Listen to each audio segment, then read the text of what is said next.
Olá pessoal, tudo bem? Nós estamos iniciando a nossa live de hoje. Eu quero que vocês avisem aí como é que tá o áudio, como é que tá o vídeo, se tá tudo certo, se vocês nos ouvem bem, para que a gente possa começar e todo mundo nos acompanhe, tá bom? Postem aí de onde vocês estão falando, para a gente saber quem é que está nos assistindo.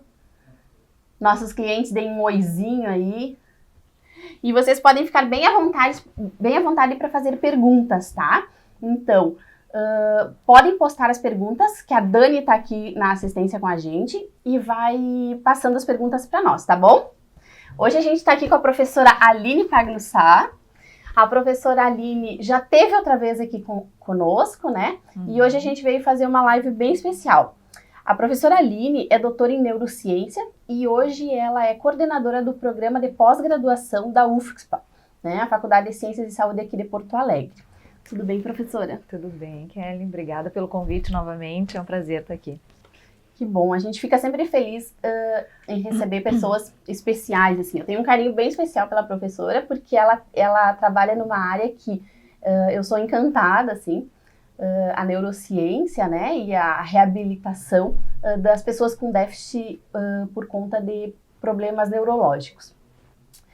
Pessoal, hoje a gente vai falar um pouquinho sobre a pesquisa, como a pesquisa nos ajuda e deve nos orientar na prática clínica, como é que a gente deve trabalhar, a ciência e a prática clínica devem trabalhar junto. E a gente vai falar sobre um estudo muito interessante que foi feito ali na universidade, que é a aplicação do TDCS, né, a estimulação transcraniana associada ao FES, na funcionalidade de pessoas que sofreram um AVC, né, que tem essa lesão crônica. Então, professora, eu gostaria que falasse um pouquinho como é que surgiu esse estudo, por que motivo vocês tiveram a ideia de realizar esse estudo ali. Tá. Bom, então, bom dia ou boa tarde a todos. Quando a Kelly e o Christian me convidaram para vir aqui novamente para falar sobre pesquisa, a ideia era escolher um dos artigos do nosso grupo e que tivesse um artigo que tivesse uma aplicabilidade clínica mais direta, né? E aí, por essa razão, eu escolhi esse artigo. Esse é um dos últimos artigos que nós publicamos, ele é deste ano, e está publicado numa revista que é uma revista bem importante dentro da área da reabilitação. Ele é produto de uma tese de doutorado de uma aluna minha, que é a Ana Paula Salazar, e que foi uma tese que produziu 3 artigos e um deles é esse. Então, a ideia de estudar o TDCS já veio então há alguns anos, porque a Ana terminou o doutorado dela recentemente, então já começou há pelo menos 4 ou 5 anos atrás. Nós queríamos estudar uma estratégia de reabilitação que pudesse fazer então esse reequilíbrio interhemisférico, que é o que o TDCS promete. Então a eletroestimulação transcraniana por corrente direta, ela promete fazer um reequilíbrio entre os hemisférios, porque em situações de normalidade ou em situações regulares nós temos um equilíbrio interhemisférico ideal.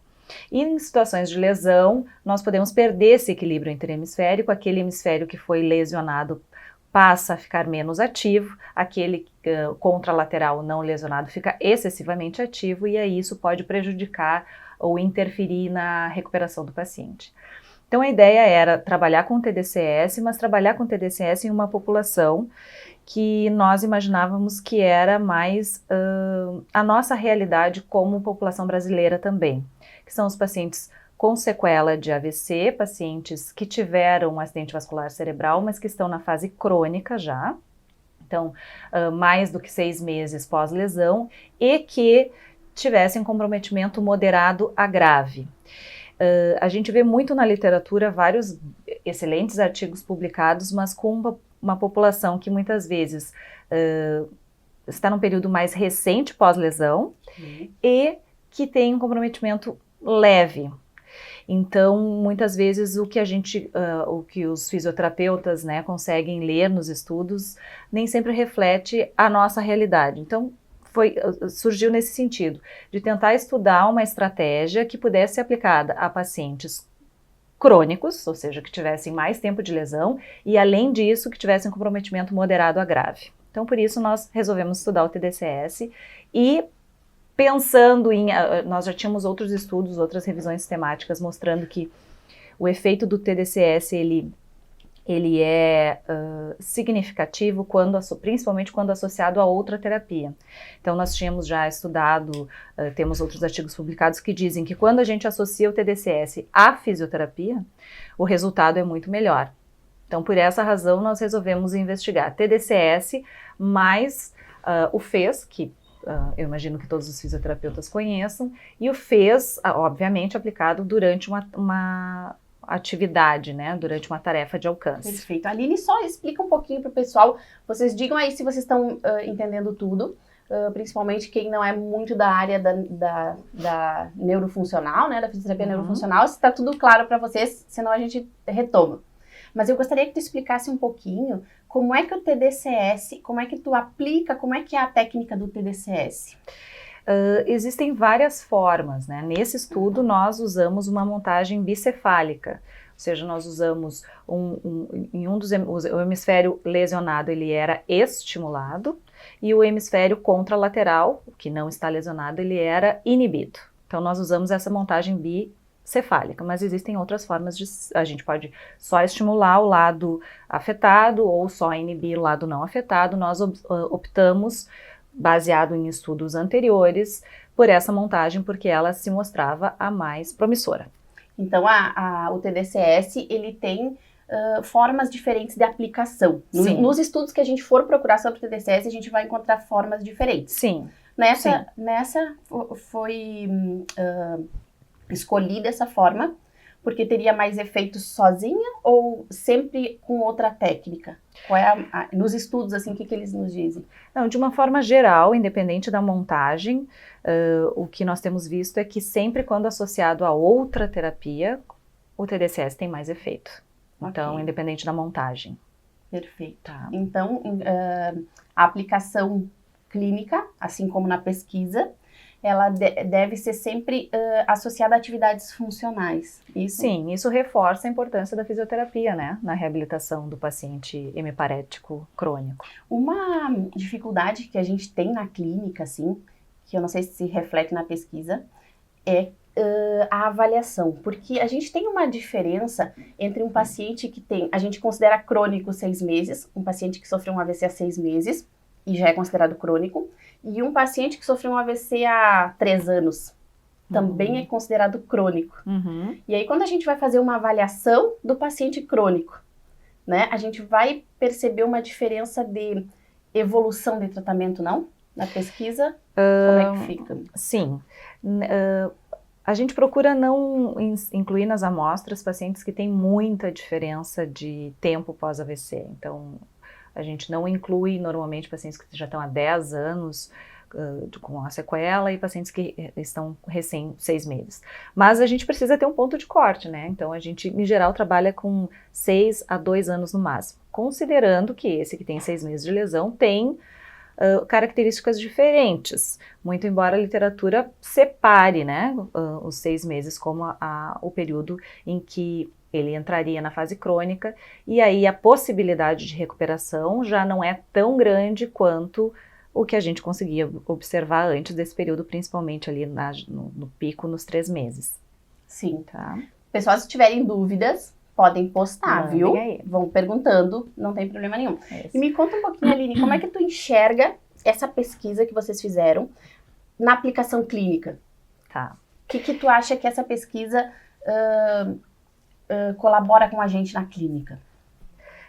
Essa tua pergunta é bem interessante, porque nós estamos lá dentro da universidade, né, idealizando perguntas de pesquisa que a gente imagine que tenham um impacto na vida profissional dos fisioterapeutas. Nesse estudo em específico, nós temos vários outros, né, e basicamente a gente tem trabalhado com 2 populações, que são pacientes com sequela de AVC e pacientes com doença de Parkinson. Nesse estudo em específico, o que mais nos motivou foi, bom, as pessoas estão usando o TDCS. Será que o TDCS realmente adiciona benefício a outras terapias que nós já fazemos rotineiramente, como fez, e o exercício, né? Ou a tarefa funcional. Então, por essa razão, o desenho do estudo, quem depois tiver a oportunidade de ler, vai ver que nós nós dividimos os pacientes, que foram 30 pessoas, em 2 grupos. Um deles recebeu a terapia real, TDCS, mais o FES e a atividade motora. O outro grupo recebeu um placebo de TDCS, ou seja, o TDCS não funcionava, mas esses pacientes também receberam exercício e o FES. Então, nós consideramos o FES como o nosso controle, considerando que, bom, é o que é de mais fácil acesso de todos, que nos cursos de graduação em fisioterapia todos aprendem. Então, vamos ver realmente se o TDCS nesta população vai adicionar efeito, vai trazer mais benefícios. E aí nós temos um laboratório de análise de movimento, por isso que temos essa parceria com a Kinetec, e lá nós conseguimos ver com mais detalhe a recuperação que os pacientes apresentam. Então, nesse estudo nós fizemos uma avaliação clínica, obviamente, mas nós também fizemos uma avaliação utilizando os equipamentos que nós temos lá. Então, nós avaliamos os nossos desfechos principais nesse estudo, foram qualidade de movimento e performance motora. A performance motora diz respeito nesse estudo nós separamos as velocidades com que o paciente fazia a tarefa. Era membro superior e ele tinha que fazer uma tarefa de alcançar a frente. Não era um alcance funcional, era só apontar à frente. Bom, eu imagino que quem está nos assistindo tem um pouco mais de intimidade com os sistemas de análise de movimento, mas lá no nosso laboratório nós temos um sistema com 6 câmeras, onde então nós colocamos marcadores em locais específicos do corpo do paciente, conseguimos transformar aquele movimento, passamos por um sistema tridimensional e a gente consegue ver em todos os planos como que está acontecendo aquela movimentação. Então nós vimos velocidade com que o paciente fazia o alcance na fase de ida, na fase de ajuste, na fase de retorno, pico de velocidade, e isso foi a performance motora. Além disso, nós avaliamos qualidade de movimento, que é algo que na prática clínica é um pouco difícil da gente avaliar. Então, nós selecionamos como qualidade de movimento os ângulos articulares no final da tarefa. Então, os pacientes que têm mais comprometimento têm menor, por exemplo, o ângulo de extensão de cotovelo. E a gente imagina que quando o paciente melhore, ele vai fazer mais extensão de cotovelo e menos movimento de tronco para alcançar a frente. Isso fez parte da qualidade de movimento. Além disso, nós fizemos um cálculo da suavidade do movimento, ou seja, qual era a suavidade com que o paciente conseguia fazer o alcance para frente. Clinicamente, nós avaliamos com uma escala que é muito comumente utilizada, que é a Fugl-Meyer Assessment, e utilizamos também a avaliação de preensão manual. Então, nós tentamos unir a escala clínica com as outras formas instrumentadas que nós temos de avaliação. Né? E como é que tu acha que a gente poderia replicar esse estudo? Por exemplo, eu sou um fisioterapeuta e eu tenho um TDCS e quero fazer essa avaliação. Tu acredita que a gente utilizando escalas, essa escala de alcance à frente que vocês utilizaram, a gente consegue ter resultados, perceber o resultado do nosso paciente? Sim. Sim, existem diferentes instrumentos e aí o fisioterapeuta vai ter que escolher aquilo que é mais adequado para a sua realidade, algo que não seja muito, uma escala muito longa, algo muito complicado, porque na prática clínica a ideia é saber se o paciente realmente está respondendo positivamente aquele método de tratamento que nós escolhemos. Então, obviamente, acho que o fisioterapeuta deve ter formas de quantificar a melhora do seu paciente, e aí existem várias alternativas disponíveis na literatura. Nós, obviamente, temos um laboratório, conseguimos fazer isso num laboratório. Só que, recentemente, nosso grupo de pesquisa também tem se preocupado um pouco com a percepção de melhora que o paciente tem. Por que eu digo isso? Porque muitas vezes no laboratório nós conseguimos perceber, por exemplo, uma diferença estatística em um determinado parâmetro, como por exemplo velocidade, mas o paciente não percebe nenhuma melhora e não percebe que no seu dia a dia ele está conseguindo usar mais aquele membro superior para fazer as suas Não posso colocar a mão aqui, né, porque dá barulho. Não? Tá. Que ele vai estar conseguindo usar mais o membro superior para fazer as suas atividades do dia a dia. Então, isso é algo que a gente tem se preocupado também. Tentar verificar a percepção que o paciente tem da sua melhora. E nesse artigo nós fizemos isso pela primeira vez. Uma pesquisa da percepção, né? Porque é importante, eu vejo que a gente fez o estudo, a gente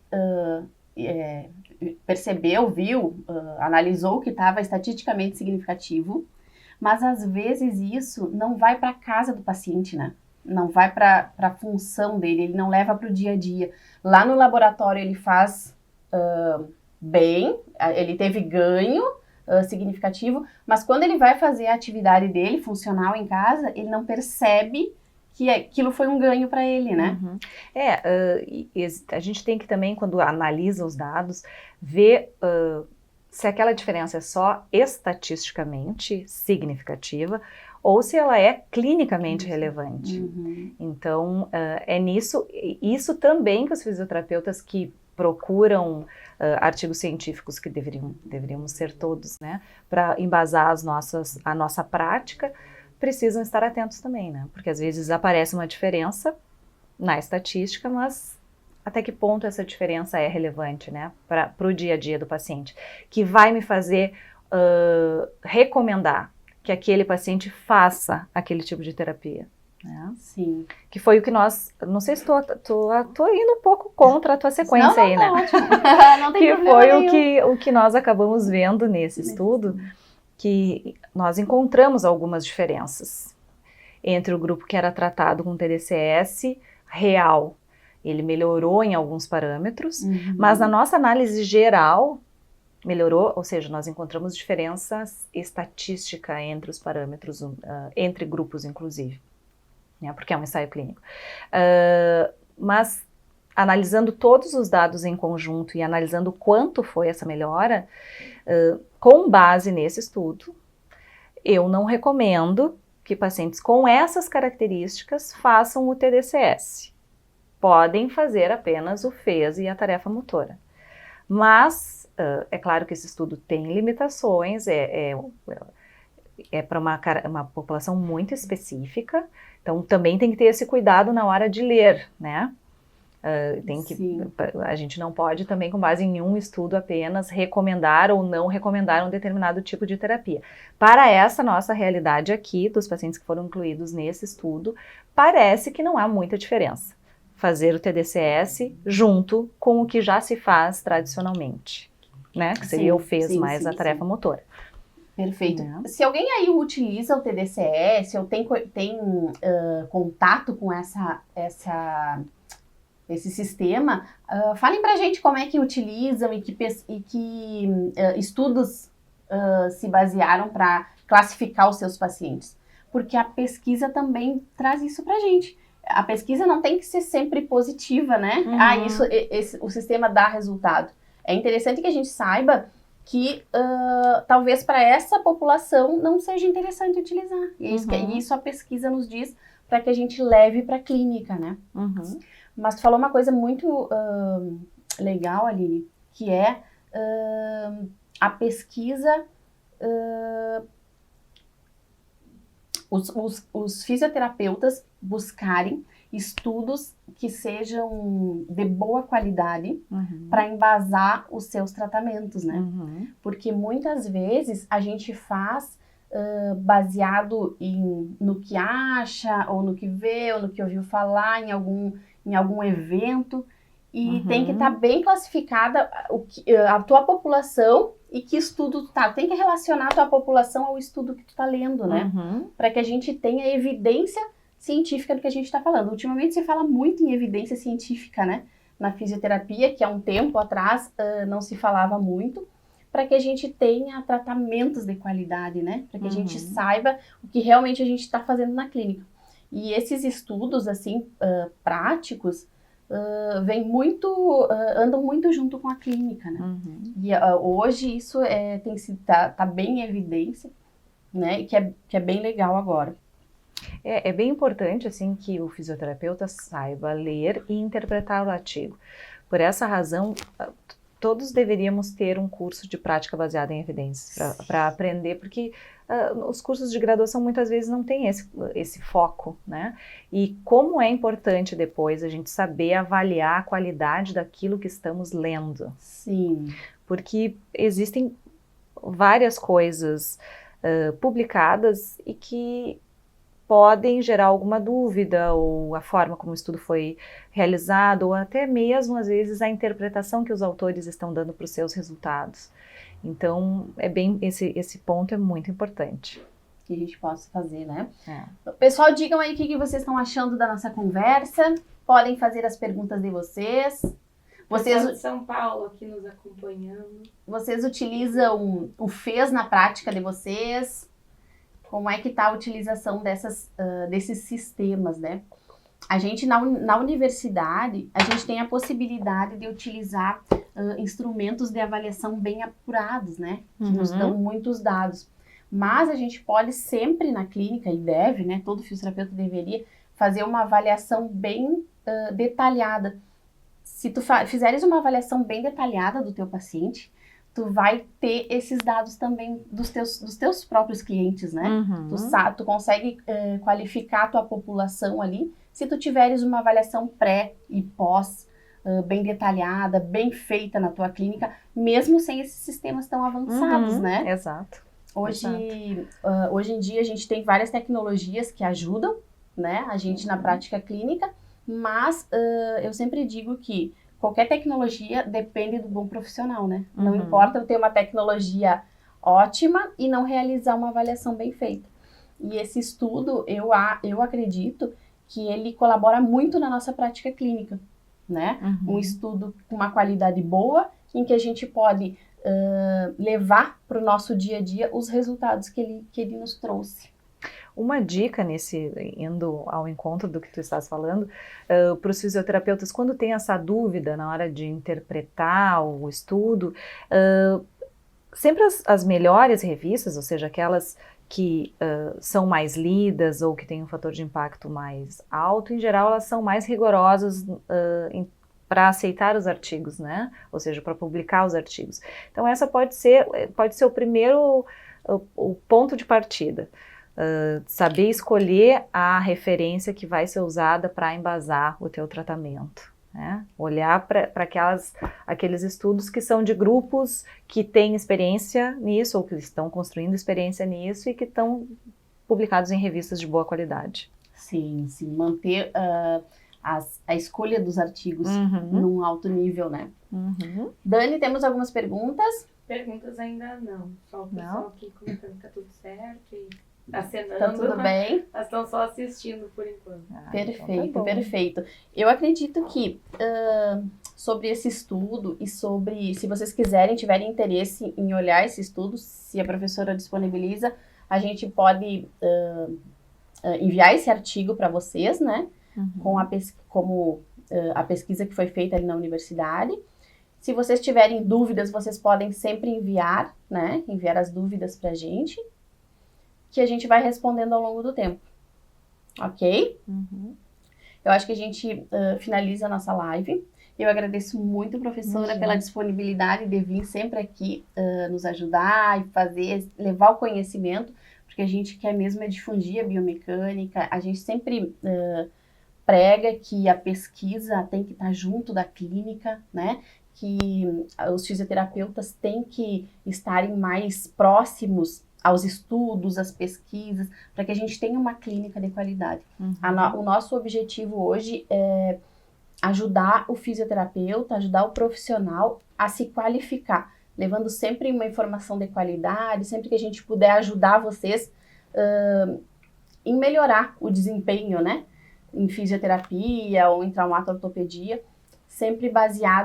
fazendo sempre baseado em evidências. Aqui a Ampla Saúde e Fisioterapia comentou, eu quero.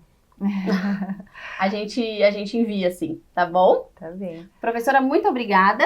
Eu que agradeço, Kelly. Eu agradeço a disponibilidade de sempre. Uma ótima oportunidade para a gente tentar mostrar um pouco o que a gente faz e, de certa forma, se aproximar um pouco mais do profissional que é quem realmente está lá atendendo os pacientes e fazendo a fisioterapia, né, no Brasil. Então, essa é uma grande oportunidade para a gente poder fazer essa aproximação, e eu estou sempre à disposição, quando vocês quiserem, eu venho aí de novo. Tá ótimo, Tá? obrigada, Obrigada. querida. Tchau, pessoal, uma Tchau, ótima tarde e um bom final de semana.